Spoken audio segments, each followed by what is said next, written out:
Next in our super quick tour of directions you could go with the complex numbers, let's look at geometry. I've focused on algebra and analysis so far. This one is, I think, less motivated by applications, by simple applications anyway. But it's a natural thing to ask once you start thinking deeply about this connection between algebra and geometry that we've seen, and that is so crucial to why the complex numbers work the way they do. We saw that that addition corresponds to translation geometrically, just shifting the whole plane, and multiplication corresponds to rotation and scaling. Okay, and those are definitely the basic operations of Euclidean geometry. But there's other things you can do geometrically that are a little more interesting, and that are not congruences. These are all congruences that take one shape to, well, there are similarities, let's say, because if you scale. But if you just use unit complex numbers, they're all congruences. The basic idea of, say, of high school geometry. So we could start thinking in this direction about what other sort of more exotic geometric operations could you do. It's actually easier to kind of go on this direction. Well, what about division? Right? Subtraction is just basically translation the opposite way. But division is really rather more interesting. In particular, what does z goes to 1 over z do? Okay, that's an extremely natural thing to do. Now, it's already a little bit dubious because you can't do it to 0. So something weird is going to happen at 0. But let's just avoid 0 for now. Well, and we actually can easily describe what this does geometrically.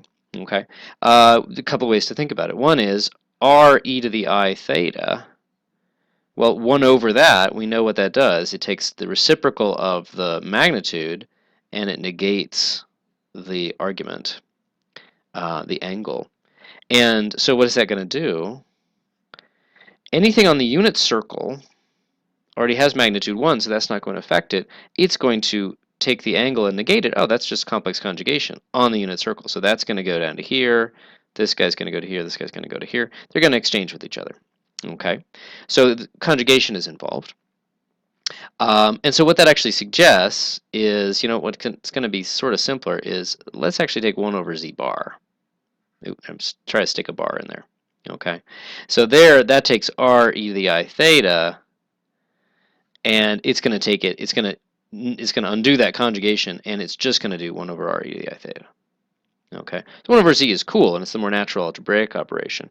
But for the geometry, let's take 1 over z bar, and that is an operation that you don't usually learn about in a basic high school geometry class, but it's just beyond what you would do. Let's draw the picture a little bigger. Okay, so now I'm not changing the points in the unit circle at all. That guy's just going to itself, that guy's going to itself, that guy's going to itself. But then suppose I have something out here at r equals 2. What's it going to do? It's just inverting that, what's called inversion through the circle. It keeps it on the same ray, the same direction, but just takes it to r equals 1/2. And r equals 1/2, that goes over to here. So they exchange with each other. If you do this twice, you get the same thing back. That's an easy thing to show, that if you take 1 over z bar, that bar is not coming out very well, is it? Then you just get z. Okay. Now, obviously, if you try to take the reciprocal of the magnitude of 0, it doesn't work, or it kind of goes to infinity. And there's actually a very good way to sort of make that make sense in the complex plane. That's the start of a whole other wonderful story. So, something down here at r equals 3, that's going to go to r equals 1/3. So it exchanges the exterior of the unit circle in a very natural way with the interior of the unit circle, and exchanges 0 and infinity, essentially. And that's called circle inversion. Even though it's definitely not a congruence, it doesn't take a straight line out here to this, like a line segment here to a line segment of a similar length in here, or a triangle to a congruent triangle in here.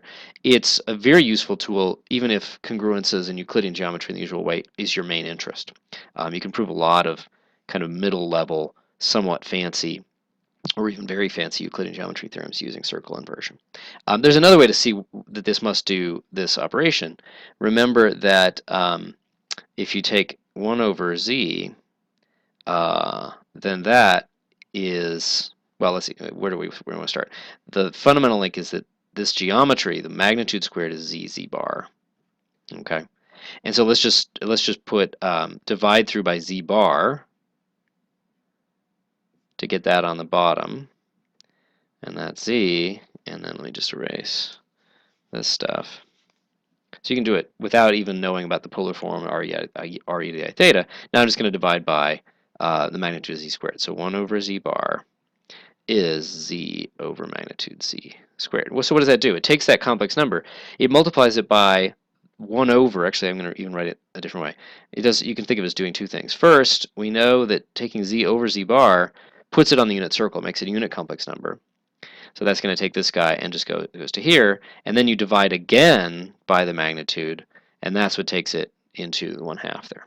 Okay, so purely this and only this can be used as a link between the geometry and the algebra to show that this is circle inversion.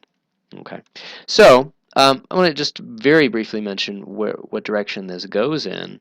As I said, it can be used as a tool to analyze Euclidean geometry.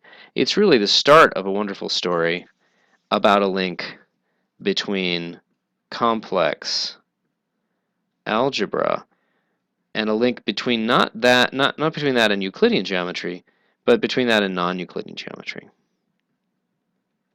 There's wonderful links between certain very important non-Euclidean geometries. There's not, once you get past Euclidean geometry, there's a lot of choices as to what you mean by geometry. What are the rules of the geometry you were investigating at any particular time? Make my N better. And some of those non-Euclidean geometries in the plane link in a very, very beautiful and important way to complex algebra. So it's really amazing. We invented complex algebra to solve a calculus problem. The reason it solved that calculus problem was that it had this geometric link that it encoded rotation. But in fact, it's rather more powerful, that if you start exploring deeper into complex algebra and doing things like 1 over z, or very famous things like az plus b over cz plus d, where a, b, c, and d are fixed complex numbers, then you get a start on some of the most important kinds of non-Euclidean geometry. So that's a beautiful thing. So let me take that even a little further in a particularly hand-wavy way. I don't think I'm going to say anything particularly precise about it, but once we get this hint, so this is another thing in the geometry vein, once we get this hint that there's more to the algebra complex numbers and their link to geometry than we thought there was, it's natural to say, well, what about, so we got Euclidean geometry in 2 dimensions, and I've been making a claim without a whole lot of precision that there's certain kinds of non-Euclidean geometry in 2 dimensions that all link to complex numbers in a very beautiful way. And we've seen that in particular much more about this link, and it's very tight. It's very, very tight. Well, what about n dimensions? And certainly like 3 dimensions, to not get too wacky. But really, what about in n dimensions? Okay. And it turns out that in 3 dimensions, there's not as beautiful a story. This incredibly tight link that essentially the algebra and the Euclidean geometry of the algebra complex numbers and the Euclidean geometry of the plane are the same thing exactly. That doesn't really quite happen. But Hamilton in the 19th century famously thought about this problem for a very long time, and he came up with the idea that to do 3-dimensional geometry, you actually invent a 4-dimensional algebra with good old 1 and I and j and k, and this is called the Quaternions. And so it's kind of disappointing that a 2-dimensional algebra, 1 and I, encodes 2-dimensional geometry of the plane, and that link never shows up again. And in fact, the first place it is with the real numbers, that the 1-dimensional algebra of R encodes the 1-dimensional geometry of the plane. It's almost too trivial for people to think about very much, but it's actually a really good thing to think about as a base case.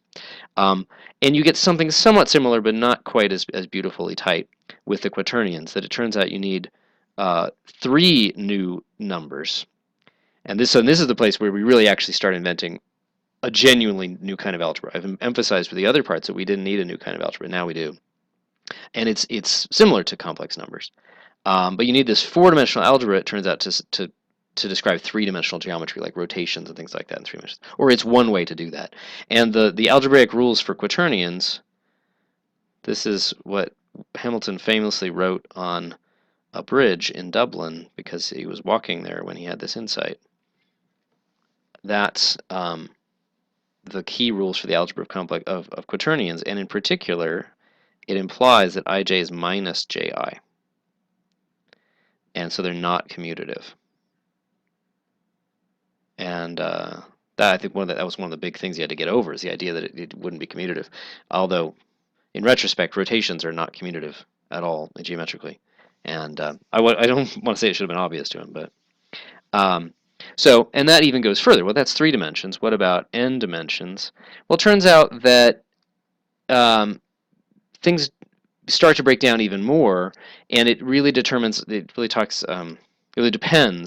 on exactly what dimension you're in. So as I've said, 4-dimensional algebra relates to 3-dimensional geometry, and this is the Quaternions. If you know anything about the cross product in 3 dimensions, that's a very good way, another algebraic operation with vectors that encode a lot of 3-dimensional geometry, and those are really subsumed in the Quaternions, and the Quaternions predate the cross product.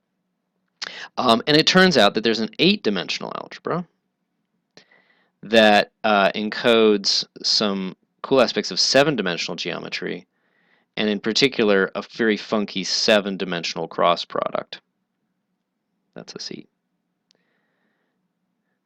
And that 8-dimensional algebra is even wackier than the Quaternions. It's not even associative. It doesn't satisfy the associative law.